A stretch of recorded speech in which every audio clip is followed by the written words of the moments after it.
which will put an end to all this errancy. Yet without foundations in Jewishness, with just the urgency to remember and yet not know why I remember, knowing even that memory itself will not put things together again, I find I have one final thing in common with the people of the book. I may drift, and I may be rudderless, and I may be exiled from everything, including who I am, but ironically, it is in speaking of my exile that I find my home. When I lament that I do not belong, and yet refuse to belong, and want to go on and discuss this paradox, then in discussing it, in discussing my homelessness, I find my home. In a similar manner, it is only when I speak of memory that I rediscover the beauty of the culture I have inherited, and which, watered down as it is in my case, can only be the culture of the Jew. It is when I speak of, of a voyage back that I find my home. For I know I will never go back. As someone tells Ulysses in my book, exile is your home. Thank you.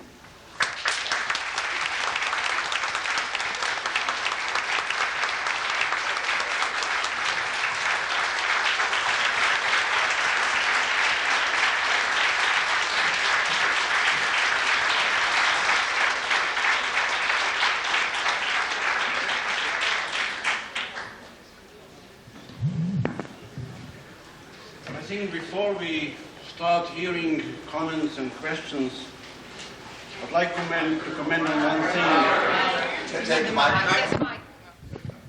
Before we start hearing comments and questions, I want to comment on what we heard from two writers who described both a moment of complete assimilation into confusion, and both a yearning for exile from this confusion into something else. Maybe this is a definition of disaffiliation or of unaffiliated Jews, people who are not part of any activity which makes them Jewish, but people who are Jewish.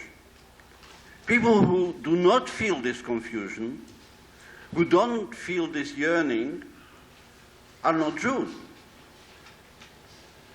Unaffiliated Jews are people who are Jews, except what they lack is this activity which makes the potentiality which is called Jewishness into a reality.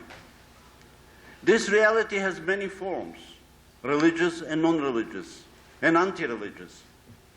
All of them refer to the same moments, as you call it, appointments with memory. All of them refer to the thing we remember. Therefore, being against them or being for them, practice them in one way or another, will not make the difference. The difference will be between living in this confusion and trying to get out of it. And Roif's book about a generation without memory is a point of departure on a long, long road in which she's still marching, a road which realized the potentiality of her Jewishness. Aciman's confession about this utter assimilation or annihilation of his Jewishness, his yearning for memory, and his excellent definition of memory being a condition of Jewishness, I think is showing the way of people getting out of this moment of utter confusion into a beginning of realization of this potentiality of being Jewish. Therefore, it's sometimes interesting to hear this personal testimony of writers whose way and creation made them Jewish, though it was about their non-Jewishness. And now the floor is open for questions, please, or comments. You mentioned you have children, and I wondered, in your own sense of chagrin at your Jewishness from which you can never escape, and not even sure you want to. What do you tell them? What can you give them? Are you giving them memory, and what would it be memory of, or what are you giving to your children? Are they Jewish? I mean, do they have that label to wrestle with on their own? Yes, they have that. Yes, they have the label. I try, although it's very difficult in America, to teach a child the difficult version when the facile one is so accessible. And I use the word facile, not easy, with reason. I want my... I'm sorry? Oh, I mean... Easy. No, not easy. No. Facile. Yeah, how do you define facile? It means, too easy. It's... I want my children to acquire not religion, but spirituality. And I don't mean Zen Buddhism or any of those things. I would certainly forbid that, because I'm prejudiced. But what I want them to have is a sense of that there is a time, that time exists, and that is something I was given maybe inadvertently by my father. The notion that I am in time, that there are people before me, that they're not gone, that they are still there, or that at least I know about them, and I know about their stories. And what I find has happened, I mean, I'm not going to start condemning television, that is ridiculous, but I want them to have a sense that time exists, which is why, as my father did to me, when he dwelled on stories about his childhood in Turkey, and about his aunts and his grandmothers and so on, giving me a sense that there's a scope, that you are in a flow of things. You're not just, we don't only exist in 1995. My father never had taught me a biblical story. Those were more or less forced on me by my aunts, who, in order to rebel against this paganism, which is entirely my father's creation, but which I think I'm grateful for, because despite all these tales and myths, I was able to retain a sense of spirituality, and I cannot quite define it. What will I give my children? I will take risks. I mean, I want them to know that they're Jewish, but I don't want them, as I would never want for myself, I don't know why, to be mainstream Jewish. I don't think that quite means anything to me.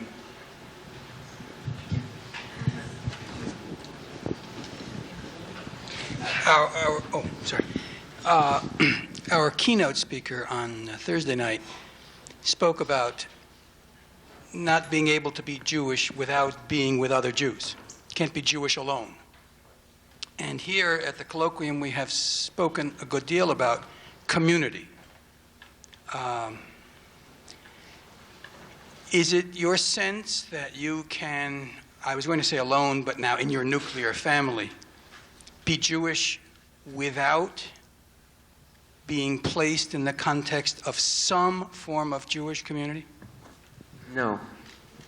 You need the community. You need the quorum. I mean, whatever it is. Yeah, but you need a certain number of other Jews. That's how I feel, and it's a short answer. Yeah. But yes. Yes. Yeah. Two questions that sort of blend into each other, and I'm not sure I can formulate them clearly. It seems that most of us sitting around this table and most of us in this room are intellectuals in some way, and I'm sure you are. I know you are from just listening to you for a few minutes. And that involves a great deal of introspection. To be an intellectual very often involves an introspective, not always, but usually entails an introspective process. And your Jewishness clearly is profoundly related to your capacity for introspection. But I'm wondering whether most people in our culture, and I'm talking about American culture, and maybe as someone who's lived outside America, you can critique this more adequately than we can. It seems to me that American society, especially in the 1990s, is not a society that evokes or encourages or inspires a great deal of introspection. And in fact, we tend to be a country a society that chews up memory all the time in the search of instant gratification. And therefore, I'm wondering whether your type of Jewishness, in effect, is transferable to others within the context of this climate, which leads me to a more generic question that is really, I think, applicable to all the previous discussions we've had, and perhaps anyone on the panel or elsewhere could respond to it. And I want to put it in its bluntest and most provocative form, and that is, you mentioned mainstream Jewishness and not wanting your children to be mainstream but to be Jewish in some sense, and that raises the question for you and for us, all of us, of whether the type of Jewishness that we are advocating and what we want in the final analysis is really parasitic. And I use that word provocatively and deliberately, parasitic upon a mainstream Judaism which we ourselves in our conscience do not accept and yet in effect must affirm in order to permit our form of Jewishness to exist. Do you understand the question that I'm asking? Yes. Okay. Yes, I do. There's nothing wrong. If it is parasitic, well, fine, let it be so. It doesn't bother anybody. This is the way that all Jews are parasites of Israel. Israel is doing a great job for us. I can be an enfant terrible about my Jewishness because I know that there are Jews in Israel and that the country exists. What would my attitude be if Israel never existed, or if it had been just wiped out? I don't know. I would probably be totally different. So who knows whether I'm not sort of dancing because somebody's taking care of the fort. But that's your question is parasitic in mainstream Judaism. I don't know what the answer is, nor, to be very frank, do I care. I'm not being sort of adversative in any respect. This is a way of saying it doesn't touch me. What does touch me is the banalization of Judaism, so that it reaches the maximum number of people. You know, the typical argument you might have with a Jew is not the typical argument you would have with a Christian. If a Christian says, I'm human too, well, that's fine. But if a Jew said, look, we're all human, we all fail, my answer is no. You see, you're not human. You're Jewish. In other words, you have that extra something. So you cannot be mainstream. You have to always grope for that thing that means that you have spirituality. You don't have that thing, then all you have are the gestures. And many people, as St. Augustine knew, you discover spirituality by aping the gestures. Eventually you'll slip into religion. It doesn't interest me. And I don't think it should interest anybody. Everybody has that, what I call, in a kind of metaphorical way, the other bank. The one that you know it's yours. That's where your soul goes to. That's the star to which you're aiming. And that's your spirituality. And we can all find it. And I think America is fortunate, and this again is not a trivialization. America is fortunate to have so many Jews and to have them all outwardly Jewish, so that one can seek each other out for not just guidance, but for communality, which is why when you asked your question, I said yes. There's no question. I hope that answers the question. Norman Cohen? Yes. I think your metaphor of spirituality, meaning the quest for the other bank, is a lovely idea. The question is, what is the other bank you're seeking? So far, I understand the salience of your Jewishness. You've told us it is a pervasive theme in your psyche, although it is related either to the past or to the sense of being in exile. Think about what that message to your children is. Correct. And whether it is likely they will be looking for the same bank that you're looking, or that it in any way will make it likely they will remain as Jews. Since I would like very much to have you and your heirs in my Jewish community, because I'm very future-oriented, after all, largely I feel my other bank is making a better world, and that's the point of the whole enterprise, not just what happened. The past helps me think to the future, but it doesn't sound like you want to go past yesterday. It's a good point. maybe I didn't convey myself clearly enough. I tripped on my metaphors. No, I care about the future, but I think I am among those Jews who cannot define Judaism outside of the experience of exile. And as I said, I don't want to mean exile from Israel or exile from the shtetl or exile, just this experience that you are ultimately outside of time. You're not bound to time the way... I'm going to give you another metaphor because I can only explain these things. I'm not a philosopher. I can only explain them with metaphors. The sense that some people think in 4 years. In 4 years I will graduate. After 4 years I will have written my doctorate, or in 6 years I will have completed medical school. These kinds of segmentations of time may work very well for people who are very practical. And Jews are very practical, but on a spiritual level, it makes no sense. I'm not saying I'm a prisoner of the past, but I certainly don't want to think of time as something that is segmented, that I have control over. Time is passing through me, and I want, in order for my children, and I'm talking about my children as you are, who have not experienced exile, who have basically experienced comfort or relative comfort, I want them to understand not that they have an unstable reality in America, but that there is something that is out of kilter in being Jewish, but that is also a plus. It's not a negative.